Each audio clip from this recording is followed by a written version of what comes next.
পৃথিবীতে এমন একটি দরজা আছে যা বছরে মাত্র কয়েকবার খোলে, আর সেই দরজার ওপারে রয়েছে এমন এক স্থান যাকে কেন্দ্র করে প্রতিদিন কোটি কোটি মানুষ নামাজ পড়ে।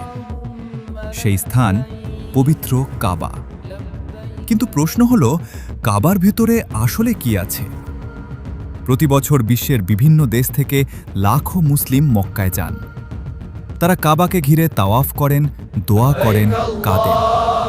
কিন্তু তাদের অধিকাংশই কখনো কাবার ভেতর দেখার সুযোগ পান না, কারণ এই দরজা সাধারণ মানুষের জন্য খোলা হয় না। ইসলামী ইতিহাস অনুযায়ী কাবা পৃথিবীর সবচেয়ে প্রাচীন উপাসনালয়গুলোর একটি। এই ঘরকে ঘিরেই শতাব্দীর পর শতাব্দী ধরে মুসলিমদের আধ্যাত্মিক সম্পর্ক তৈরি হয়েছে। বর্তমান কাবার কাঠামো হযরত ইব্রাহিম আলাইহিসসালাম এবং তার পুত্র ইসমাইল আলাইহিসসালামের পুনর্নির্মাণের স্মৃতি বহন করে। আজও কাবার পাশে রয়েছে মাকামে ইব্রাহিম, যেখানে তার পদচিহ্ন সংরক্ষিত আছে বলে বিশ্বাস করা হয়। কাবার গায়ে যে কালো কাপড় দেখা যায় তার নাম কিসওয়া।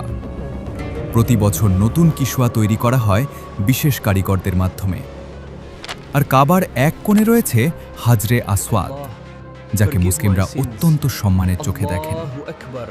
কিন্তু সবচেয়ে রহস্যময় বিষয় হল কাবার ভেতরের অংশ।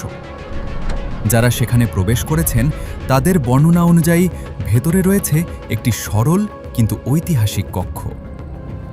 মার্বেল পাথরের মেঝে, 3টি কাঠের স্তম্ভ এবং ছাদে ওঠার একটি সিঁড়ি। ভেতরে ঝাড়বাতি ও ঐতিহাসিক নিদর্শনের কথাও বিভিন্ন বর্ণনায় উঠে এসেছে। ইসলামী ইতিহাসে উল্লেখ আছে, মক্কা বিজয়ের দিন রাসূলুল্লাহ সাল্লাল্লাহু আলাইহি ওয়াসাল্লাম কাবার ভেতরে প্রবেশ করেছিলেন এবং সেখানে নামাজ আদায় করেছিলেন। আরও আশ্চর্যের বিষয় হল, কাবার চাবি আজও একটি নির্দিষ্ট পরিবারের কাছেই সংরক্ষিত। প্রজন্মের পর প্রজন্ম ধরে তারা এই দায়িত্ব পালন করে আসছে। 2020 সালে করোনার সময় যখন মসজিদুল হারাম প্রায় ফাঁকা হয়ে যায়, তখন কাবার ভেতর পরিষ্কারের কিছু দৃশ্য সামাজিক মাধ্যমে ছড়িয়ে পড়ে। কোটি কোটি মানুষ প্রথমবারের মতো কাবার ভেতরের কিছু অংশ দেখতে পান। কিন্তু কাবার আসল রহস্য মার্বেল বা দেয়ালের ভেতরে নয়। আসল রহস্য হল এই ঘরকে ঘিরে কোটি মানুষের ভালোবাসা, দোয়া এবং বিশ্বাস। কারণ কাবা শুধু একটি স্থাপনা নয়, এটি এমন একটি কেন্দ্র যেদিকে মুখ করে পৃথিবীর প্রতিটি প্রান্তের মুসলিম একসাথে দাঁড়ায়। আর হয়তো সেই কারণেই এই ঘরের ভেতরের অনুভূতি শুধু দেখা যায় না, অনুভব করতে হয়।